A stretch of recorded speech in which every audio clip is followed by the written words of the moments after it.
लेची म्हण आदरणीय देवेंद्रजी फडणवीस साहेबांना विनंती करते की त्यांनी आपल्याला संबोधन करावं। हिंदवी स्वराज्याचे सरसंस्थापक छत्रपती शिवरायांना मानाचा मुजरा करतो। भारतीय राज्यघटनेचे शिल्पकार भारतरत्न डॉक्टर बाबासाहेब आंबेडकर यांना मानवंदना अर्पित करतो। आई महाकालीच्या चरणी नतमस्तक होतो आणि आज या ठिकाणी मंचावर उपस्थित असलेले आपले महाराष्ट्राचे अध्यक्ष चंद्रशेखर बावनकुळेजी, ज्यांचा फॉर्म भरण्याकरता आपण सगळे या ठिकाणी एकत्रित आलो। आपल्या चंद्रपूरची मुलुक मैदान तोफ आतापर्यंत मुंबईमध्ये धडधडत होती, आता ती दिल्लीमध्ये धडधड करणार आहे असे आपले सुधीर भाऊ मुनगंटीवार, ज्यांनी 4 वेळा या चंद्रपूर लोकसभा मतदारसंघाचं नेतृत्व केलं आणि दिल्लीमध्ये अनेक घोटाळे बाहेर काढत देशाचे गृह राज्यमंत्री म्हणून अतिशय उत्तम काम केलं।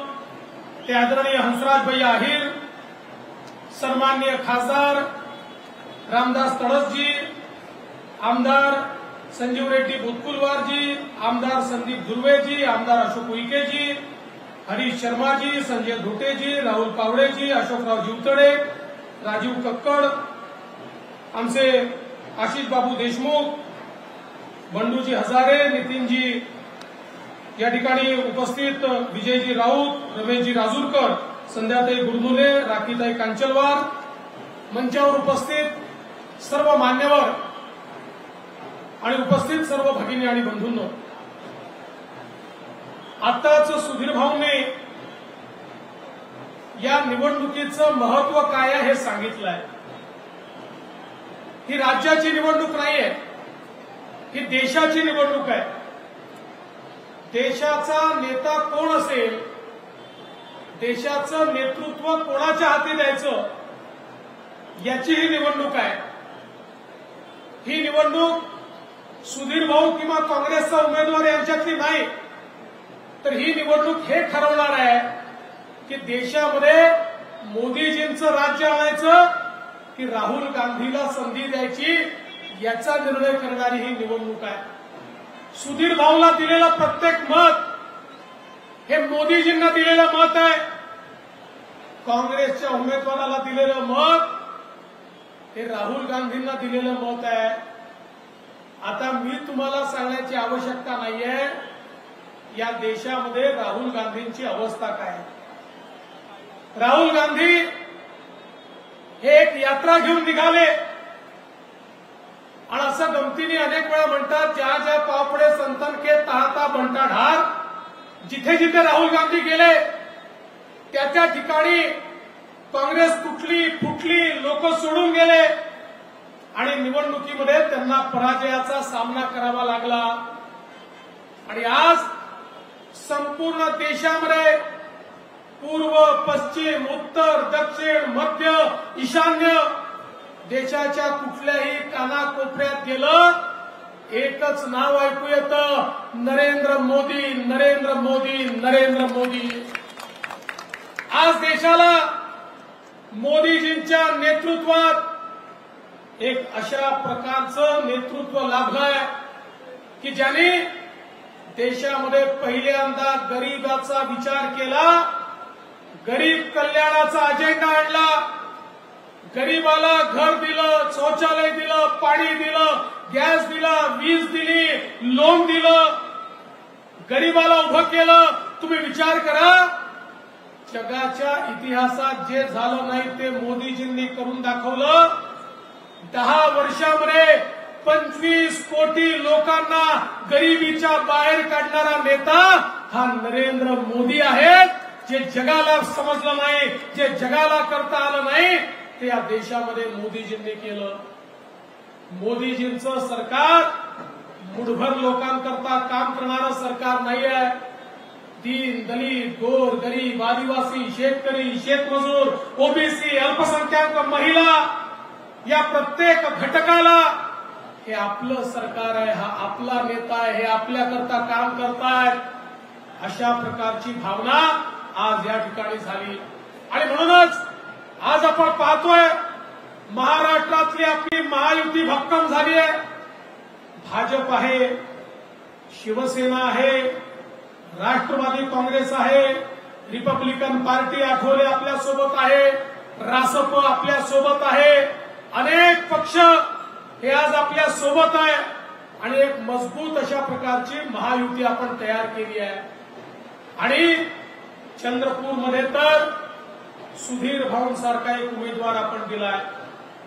सुधीर भाऊ नेतृत्व, कर्तृत्व, वक्तृत्व याचा तिहेरी संगम जर कुठे पाहायचा असेल तर तो आपल्याला सुधीर भाऊंमध्ये पाहायला मिळतो. ज्या प्रकारे गेली 30 वर्ष सुधीर भाऊंनी महाराष्ट्राच्या विधानसभेमध्ये विरोधी पक्षात असताना सरकारला सळो की पळो करून सोडलं आणि सत्तेत आल्यानंतर सत्तेमध्ये काय परिवर्तन आपण घडवू शकतो हे महाराष्ट्राच्या जनतेला दाखवून दिलं. या ठिकाणी 50 कोटी वृक्ष लावण्याचा संकल्प सोडून या महाराष्ट्राला हिरवगार करण्याचं स्वप्न हे जर कोणी पूर्ण करू शकलं तर ते सुधीर मुनगंटीवार पूर्ण करू शकले. आज संपूर्ण देशामध्ये ज्यावेळेस रिपोर्ट प्रकाशित झाला, एकच राज्य असं होतं की ज्या राज्यातलं जंगल वाढलं होतं आणि ते राज्य म्हणजे आमचं महाराष्ट्र होतं. हे सुधीर भाऊंनी करून दाखवलं.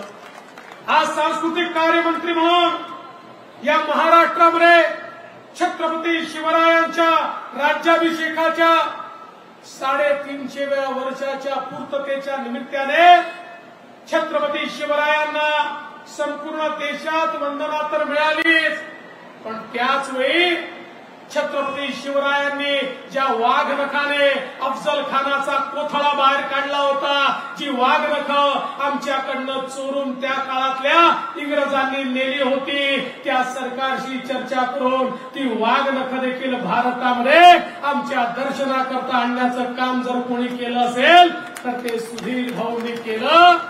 आमच्या अस्मितेची ही जी काही मानकं आहेत त्या मानकांच्या संदर्भात त्यांनी केलेलं काम आपण सगळ्यांनी बघितलं.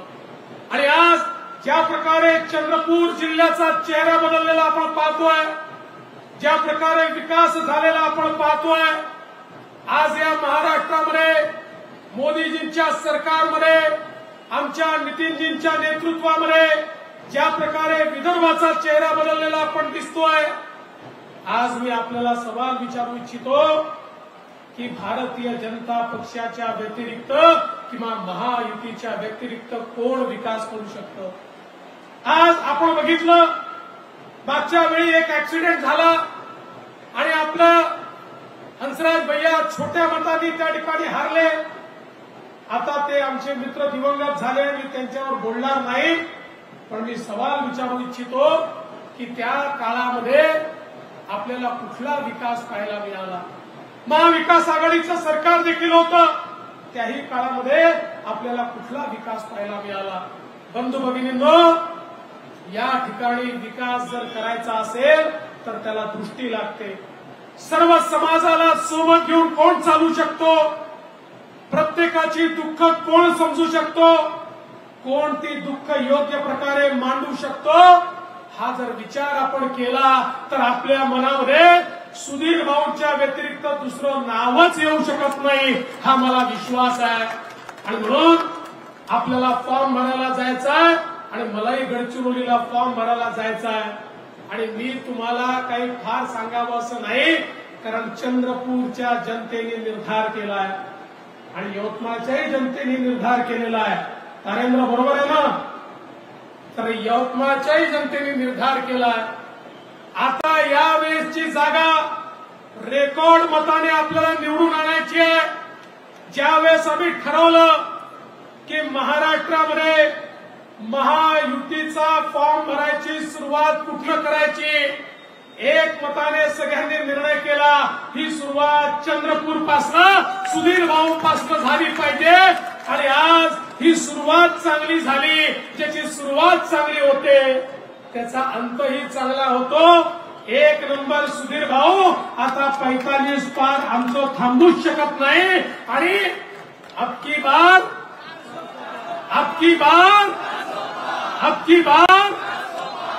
बार 400 पार करून मोदीजींना पुन्हा एकदा भारताचं प्रधानमंत्री बनवून या भारताला विकसित भारताकडे नेण्याचा संकल्प आपण सगळ्यांनी केलाय आणि त्याची जबाबदारी ही तुमच्यावर या ठिकाणी टाकतो आणि माझे 2 शब्द संपवतो।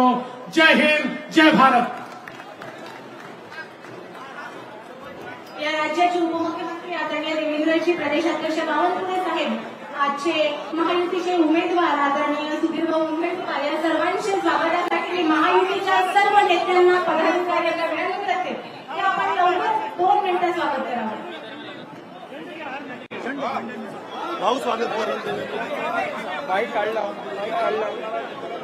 आदरणीय राज्याचे उपमुख्यमंत्री देवेंद्रजी फडणवीस साहेबांचं स्वागत लोकनेते सुधीरभाऊ मुनगंटीवार यांना विनंती।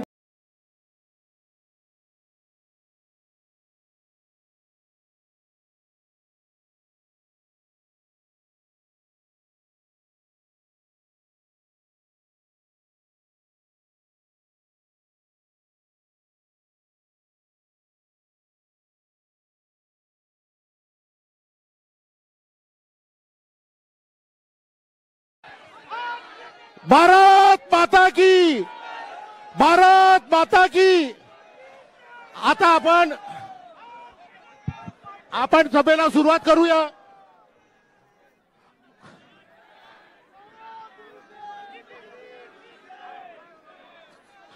आता आपण सभेला सुरुवात करतोय। कृपया